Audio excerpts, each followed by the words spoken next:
Before city cats become our primary mode of transport along the Brisbane River each day, our waterways are host to a very different fleet of vessels. And forget about a go-kart. The cost of a return trip with these guys, well, all you need is one of these. The men and women of the Brisbane Outrigger Canoe Club are more than willing to sacrifice a bit of beauty sleep to get the heart pumping, while the rest of the city is still tucked up in bed.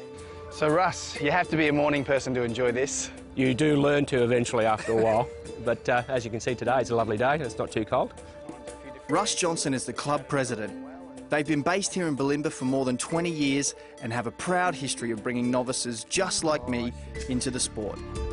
And you've got a pretty diverse group of people here? We have all shapes and sizes and everyone here, so everyone's welcome to paddle. It's a great sport, anyone can paddle at whatever level, social or intermediate or at a competitive level.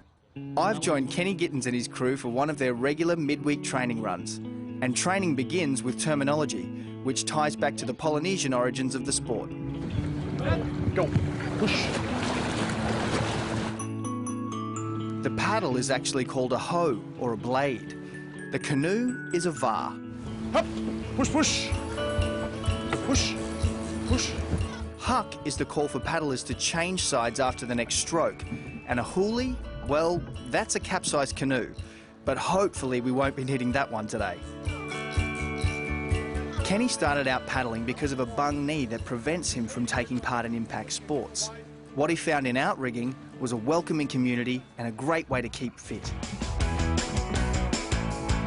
It's probably the sport that epitomises that, you know, the effectiveness of the whole is the sum of its parts. Yeah, absolutely.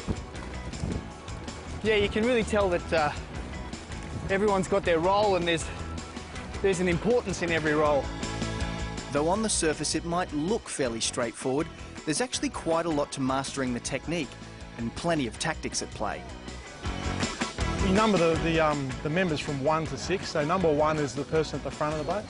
Their role basically is to keep the timing.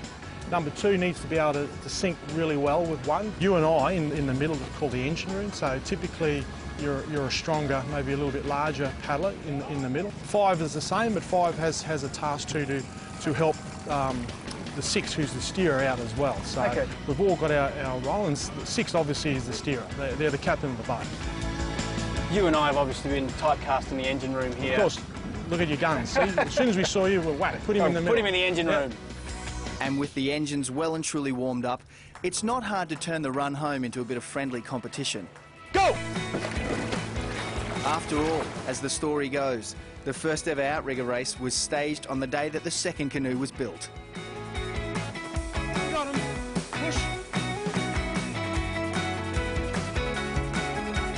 The Brisbane Outrigger Canoe Club run training sessions for men, women, mixed crews and juniors, most mornings as well as an after-school session on Thursday.